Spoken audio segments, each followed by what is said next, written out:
Hi guys, welcome to Brand X Reviews. So Black Panther came out yesterday and that is the 18th film in the Marvel Cinematic Universe so far.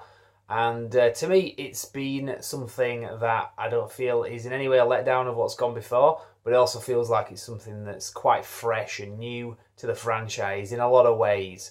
Now, I know Black Panther got introduced in Captain America Civil War 2 years ago, but we didn't really explore the character very much because there's so much stuff going on in this film. So it really felt great that in this film we really got to explore his character.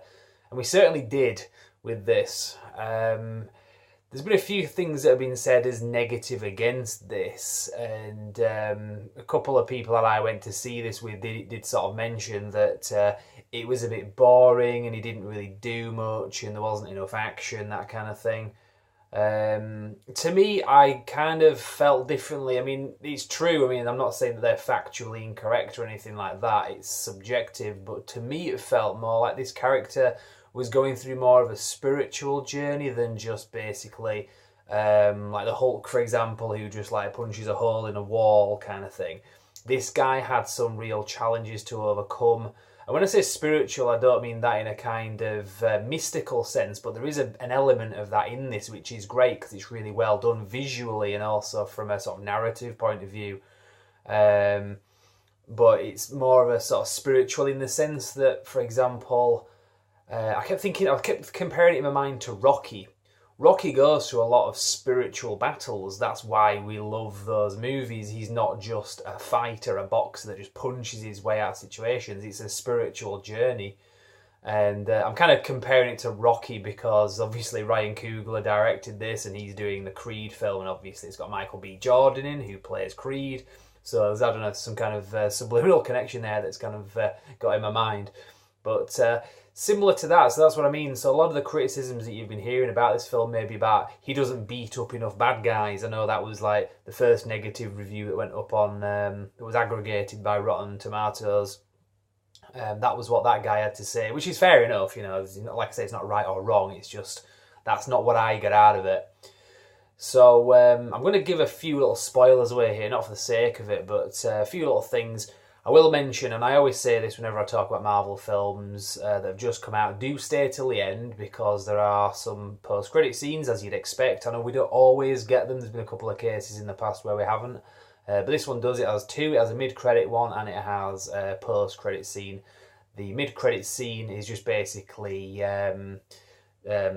Black Panther character T'Challa talking to the United Nations, and then the final post-credit scene has the Bucky Barnes character, the Winter Soldier, which we could have guessed. I totally saw that coming. It was a bit predictable in that sense because we knew he was in Wakanda, so it kind of made sense you would see him at some point. But he basically steps out of a hut and is being shown around. So those are the two post-credit scenes. Now, when I talk about this film being slightly predictable, that is one thing in a negative I will say. Again, giving a spoiler away, there is a scene in the film where T'Challa fights the warmonger character played by Michael B. Jordan. Excellent villain, by the way, which is not something that I often say when I'm talking about Marvel Cinematic Universe movies, which even though I love them, it has to be said, the villains are a bit weak. But there's a bit where T'Challa is fighting Michael B. Jordan's character, Killmonger. And I thought, I know exactly what's going to happen. You can't kill him. You can't kill T'Challa because obviously no more movie. But he's going to have to somehow get defeated and kind of taken out of the equation, just like got rid of. He's going to throw him over the waterfall. That's what's going to happen. Are you going to think he's dead? Well, everybody's going to think he's dead. You as the viewer know. If you've seen the Avengers Infinity War trailer, you know he's not dead. He's going to get thrown in and then he's going to have a comeback. Similar to Rocky, you know, he kind of does a lot of stuff usually and then he gets beaten or something bad happens that knocks him down halfway through the film and then he has to sort of come back at the end of the film and be redeemed. Redemption story is always really good. Not redemption as in like he's a bad guy and he becomes a good guy, but just basically he's not up to scratch. There's something about him. He's not, you know, fully gone through a rite of passage or whatever, and he redeems himself. That's a theme that always works really well in films. Either physically or spiritually, whatever. In this, he kind of redeems himself in both ways. He comes back physically stronger but also spiritually, intellectually stronger as well. And I thought that was really great. I've seen it be handled better in other films, don't get me wrong. I'm not saying that this is an amazing film. I'm not saying that this is a groundbreaking film, because there's also been some talk there as well, simply because he's a black superhero and it's a predominantly black cast. There's been some kind of social justice element with this, where they've basically been pushing an agenda behind this.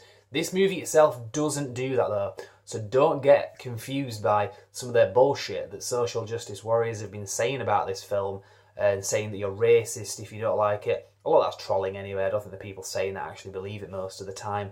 But don't judge this film if you haven't seen it by any of that shit that you've read online or whatever, because there isn't really any of it in this. In fact, to be honest, this movie is quite anti-social justice. You basically got the bad guy, he's effectively a social justice warrior. He's using delusions of persecution and sort of systems of slavery, when actually it's not slavery, it's freedom, it's people free to do kind of what they want to do. But he uses that as his excuse to basically be militant and ultimately will be a barbaric leader, which is what you get. So I hate the fact that this film has been surrounded by this aura of social justice, whether it's trolling or whatever. Like I say, I think most of it is trolling, to be fair, so it's not really to be taken seriously, but there has been some of that, and we've seen some serious articles about it in the reviews. So I just wanted to dispel this. I'm not on an agenda talking about that kind of stuff here, but it is definitely something that a lot of people that aren't even into this stuff have been sort of mentioning to me today about it after having seen the film. So yeah, what else can I really say? Like, I mean, it's definitely a good one to end before they go into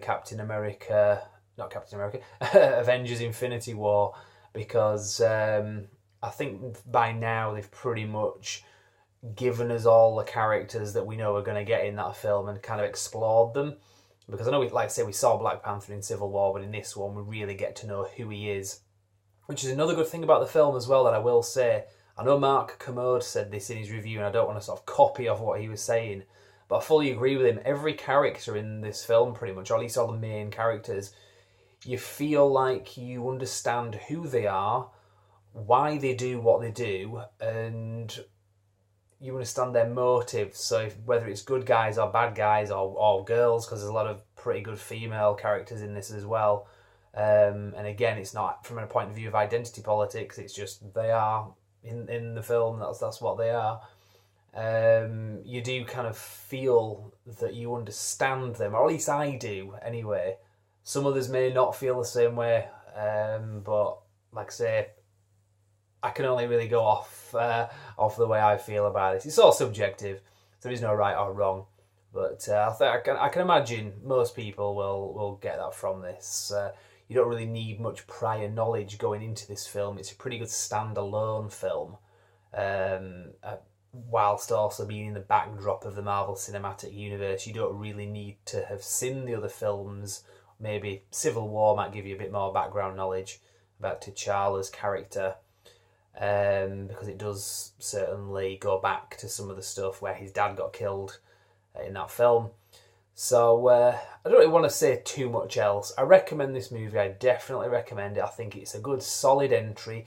It's not in the top tier of my Marvel Cinematic Universe films. It's about somewhere in the middle with, say, Doctor Strange and Ant-Man.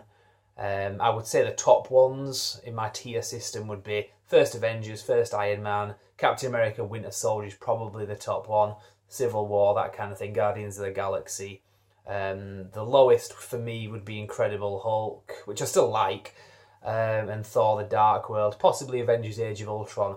And they're probably my least favourite, and I still really like them. But that's just to say, that's how my tier system works. So I would say that this film is somewhere in the middle, anyway. I can damn well say as well, without even trolling or trying to piss anyone off, but Marvel Cinematic Universe's worst films, like I say, like Incredible Hulk, are a damn sight better than the DC Extended Universe's best films like Man of Steel or Wonder Woman. I'm sorry, that's just the way I feel. Again, it's not right or wrong. If you disagree, you're not right or wrong, but that's for perspective, just where I'm coming from here. And it's a shame, because I really do wish DC was better than Marvel, but unfortunately, it's not. I think I'll end it on that note. Like I say, I've kind of rambled on here, so I'll be coming back with more reviews anyway, Brand X Reviews. This is the channel. You can follow us on YouTube, obviously, Facebook and Instagram. But for now, I'll just leave it there and say thank you very much for watching.